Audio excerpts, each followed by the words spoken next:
Raleigh Kidder, author extraordinaire, Vietnam War vet.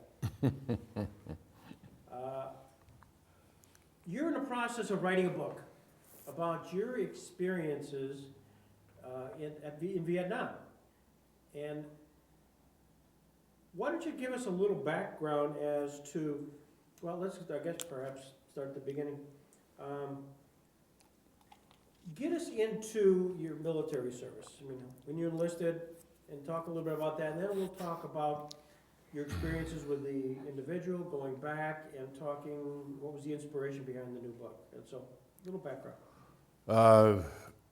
In 1960s, I was, of course, in college, and then I went to seminary. And I graduated from a seminary in 1966 from a small seminary outside of Chicago, which is now part of a Methodist seminary near Evanston, Illinois. At the time, it was in Naperville, Illinois. And of course, once I was out of seminary, the draft board was after me. People tend to forget that we had a draft back in those days. And of course, from World War II up through the Vietnam War, or a lot of the Vietnam War, we had a draft. I had been approved by the Army to have a nice soft job in Chicago if I wanted it, because I had so much education. I just thought that was chickening out a little bit, and my brother suggested I go in the Navy. So, and I'll tell you one inside story there. I took the test to go in the Navy, and everybody was trying to get in the Navy. Why? Because they didn't want to go to Vietnam, right? And usually you didn't go in if you go to Vietnam if you were in the Navy. If you did go, you were on a ship offshore and you were never touched. But anyway, I finally took his advice, and the first time I'd missed passing it, the test.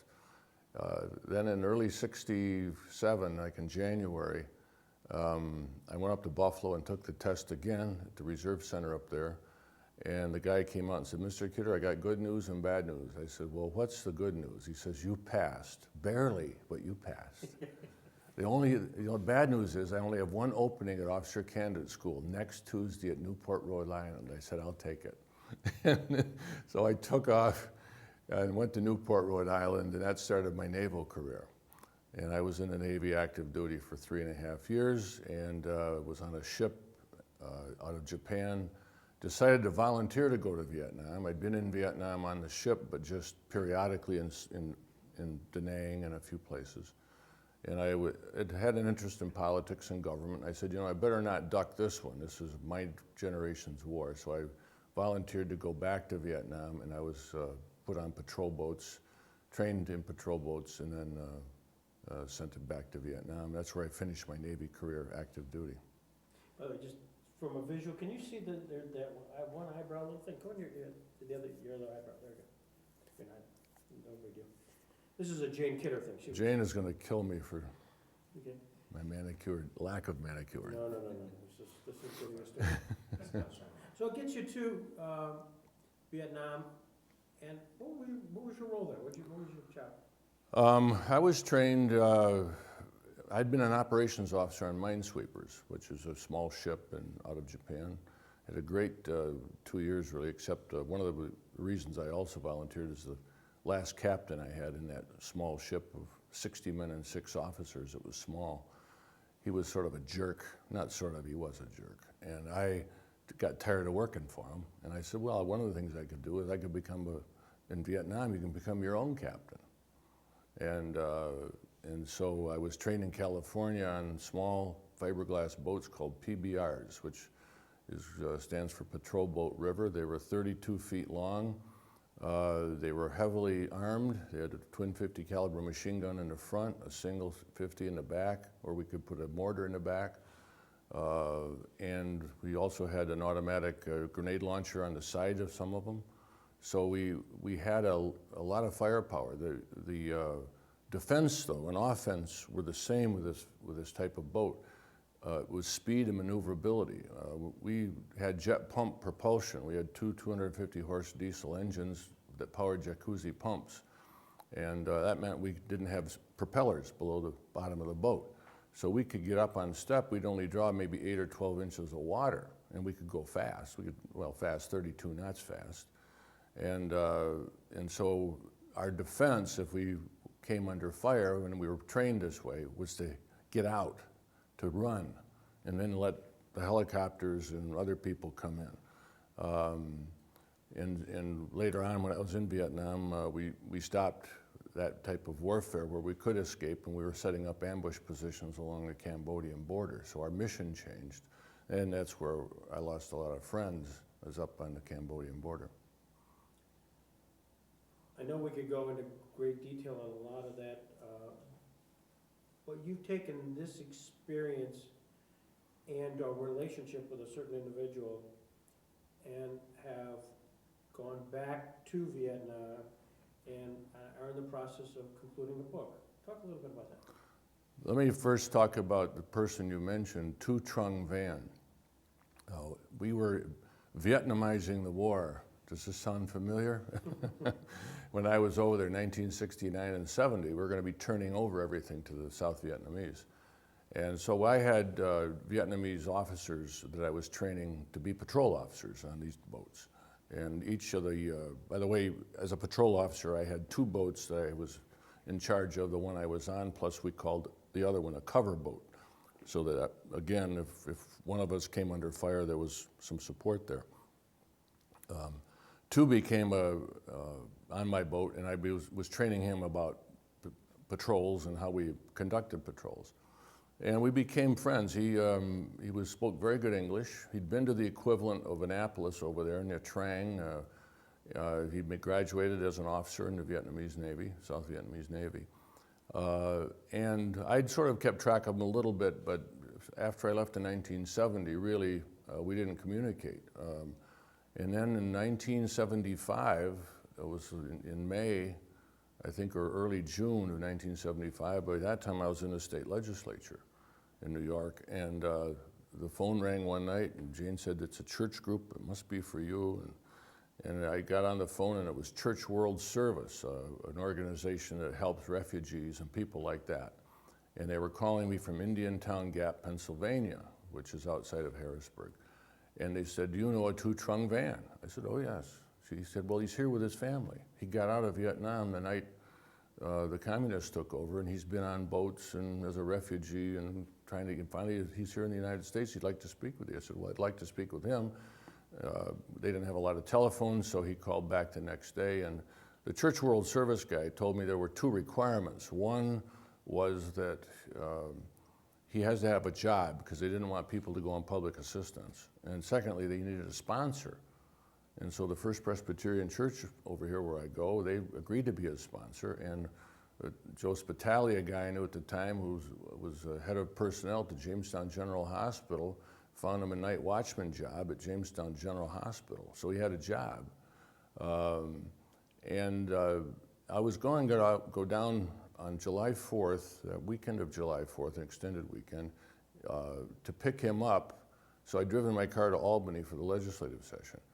75 was a year when New York City was bankrupt. The state was close to bankruptcy. We were in session all the time, virtually, and the speaker said, "You got to stay here. We have a tough vote." This was like, I think, on a Thursday. And I was heading out to pick up Tu because I had to have him come up and interview for his job and things like that. And I said, "Well, I'm not going to be here." I said, "I've been a good soldier down here for you all year boating on this stuff." And I said, "I'm going down and pick up my buddy that I haven't seen from Vietnam."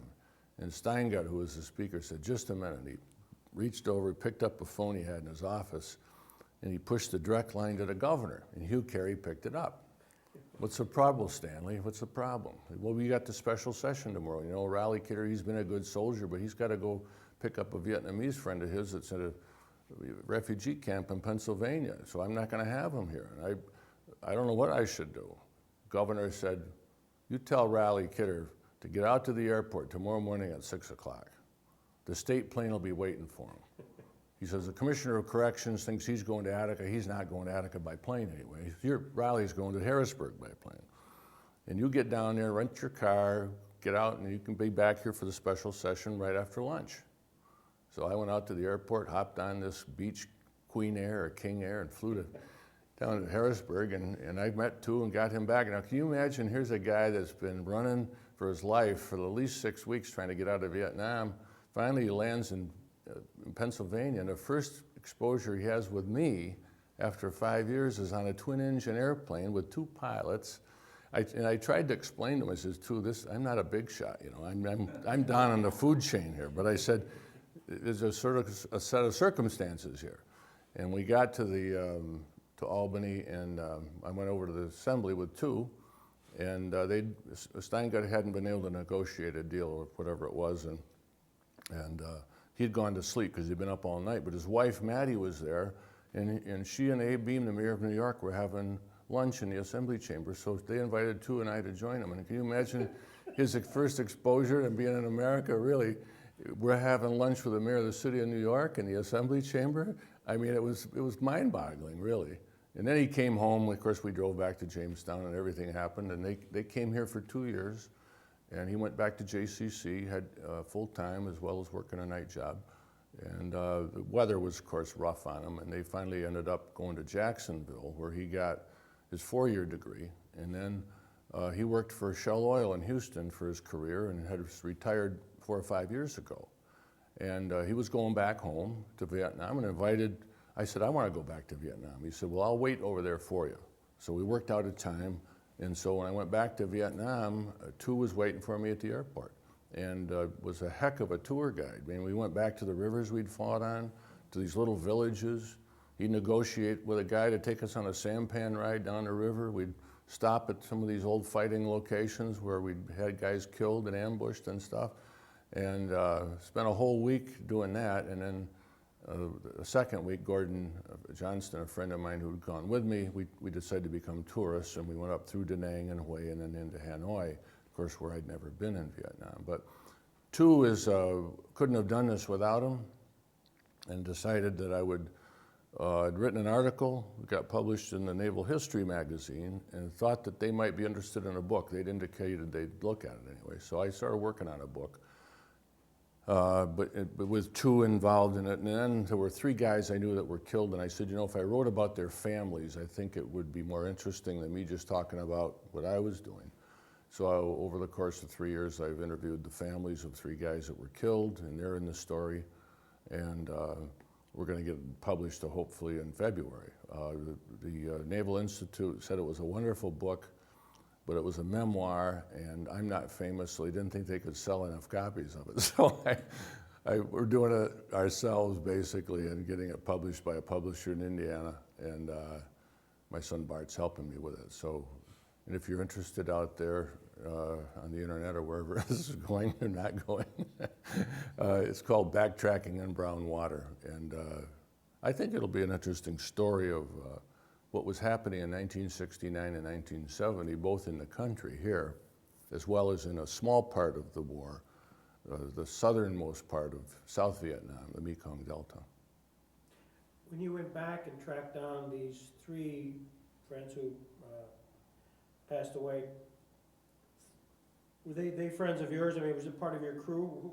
Identify those 3 individuals. The 3 individuals I wrote about represented 3 different types of warfare. The key person, I guess you could say that I've written about, was a chief petty officer, an enlisted man, and his boat was in an ambush position along the Cambodian border. And the night he was killed, had been originally scheduled to be in that location, and then I'd received orders to do something else, and so Chief Tozer his boat was ambushed about 2 in the morning. Boat got driven into a base camp where I was then operating. I was a senior officer down there at the time for the PBRs, and so we had quite a night with wounded men. And the chief died. He got his leg blown off by the B-40 rocket, and he'd lost too much blood. Didn't know at the time. Found out after I started doing research he was a Canadian. He's buried in Canada. So I went to Canada and visited his sister and went to his gravesite. But he represents the types of boats that I was on. There was another type of Navy boat used in Vietnam. It was, we called them RAG boats, River Assault Group boats. They were converted landing craft from World War II, the kind that you see at, going into Omaha Beach where the front drops down. Mike boats, we called them in the Navy. landing craft mechanized. And the Navy in Vietnam took them and adapted them for warfare in the rivers. And they would sometimes, they would keep the drop so they could move troops around. But on those boats, they also had built up a landing pad on top so they could land a helicopter on them. They were called Tango boats. We had another boat that was shaved off. It looked like the old Monitor from the Civil War. And it had a 105 howitzer on the end of it. And we called them the Monitors. And they could fire 105 howitzers off this small boat, and pretty effectively. And then one of the other boats we had, which was a brutal type of warfare, but very effective, was a Zippo. It was a flamethrower boat. And so these boats, Jim Ross, who was killed on one of those boats, was rag boats, is in the story. And then we worked with the Army, and you gotta remember this, these weren't big units. On a boat like I had, we'd have 5 men, maybe a couple Vietnamese trainees, and maybe 5 on the other boat. So we'd go out on a patrol with maybe 10 or 12 people. The Army in the Mekong Delta had advisors in all these little villages around. Sometimes there'd be 3 or 4. I met a guy, though, that was working by himself with the Vietnamese. And his name was Bob Olson, and he was a heck of a warrior, and there's a chapter in this book about him. I mean, he knew how to take war to the enemy. The first operation I did with him, we went in next to an old destroyed French church that we'd been told was booby-trapped and not to go there, the Navy guys. He didn't care about that. He said, we're going in there. Dropped them off at 10 o'clock, says, pick me up at 3 in the morning. We had flash signals with our flashlights. I picked him up and I said, well, what happened? He said, well, I got one. I said, well, I didn't hear any gunfire because I kept the boats in the area.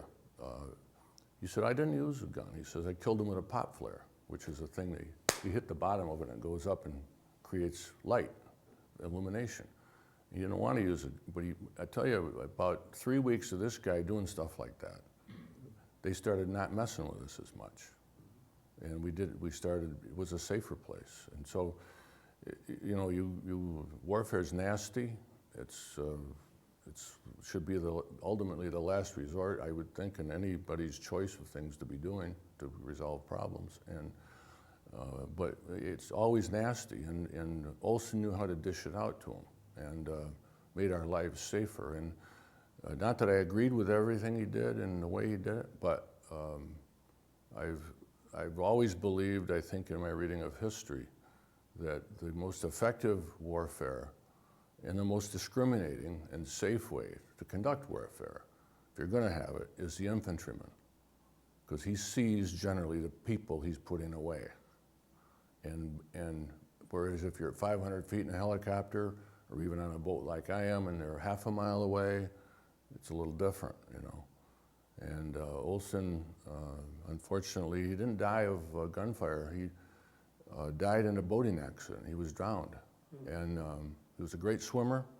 We looked for him all night, couldn't find him, got the Vietnamese that were with him fished out of the water. He'd been going out on an ambush in a Boston whaler, a small little thing with probably a 20-horse engine on it or something. And he shouldn't have had more than 4 or 5 people, but more of the Vietnamese wanted to go with him and learn about the way he did his things.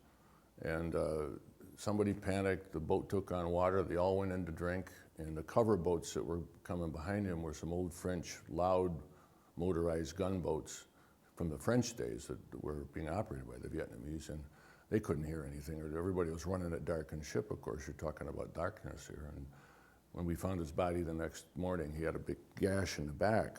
So he either got hit by the boat or by the propeller of the boat. But he was swimming. He had all of his clothes off. His bandoliers of ammunition were off. He was swimming and he was really, he wore black pajamas like the enemy did. He carried an AK-47, thought it was better than the M16. I mean, he sent messages by the way he conducted warfare, and the enemy didn't like it, and they started to back off. And it's a lesson of, one of the lessons you learn. I mean, I guess I learned it, as I say, by the tutored hand of Bob Olson, what this kind of warfare is all about. So he's the Army guy. But again, we're not talking about an Army division of platoons going out and getting, into firefights and stuff like that. These are small little things, you know, but that's what we did.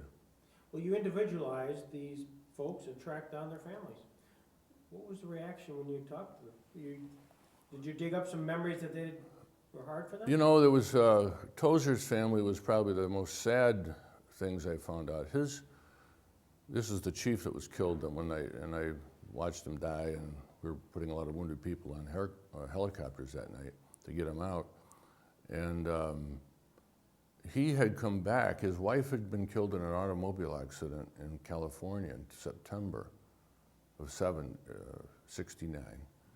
And he came back after the funeral. He didn't have to. I'm sure the Navy would have let him off the hook because he had 4 kids. But maybe it was because he had felt obligation to his unit. Part of it might have been that he was a career Navy guy and thought it would look bad if he didn't go back. But he came back to Vietnam, and he was killed in November, 2 months later. Had a hard time finding his kids. They'd moved around, and Tozer's sister in Canada told me, though, that they'd been raised near Grand Rapids, and I went on one of the people search engines, and I finally found a Janet Tozer Rasmussen. And I called one night on the phone, and like a Greg Peterson often does, my name is Greg Peterson. I said, well, my name is Raleigh Kidder, and I was in Vietnam. Just a moment, you want to talk to my wife. And I got on the phone with her, and yes, it was her father. So I went out to see her, and she and her sister interviewed him, typed up the interviews. And they very much want to see the book. I'm quite interested in that aspect of it. All the families have an interest in seeing this thing published, so that's another impetus for me to get it done. But just to say a word more about the Tozer kids, the night their mother died in an automobile accident, their dad was in Vietnam with us. She was killed in a brutal traffic accident. A lot of it was her own doing. I think she'd been out partying, to be honest with you. And 2 of the 4 in the car were killed, including her. And they didn't know, they had a hard time identifying her. So the babysitter taking care of the 4 kids, the mom never came home. So she called 911 or the police, and she got put into a juvenile detention facility when she was, I think at the time, 9 or 7, and all her other kids were younger.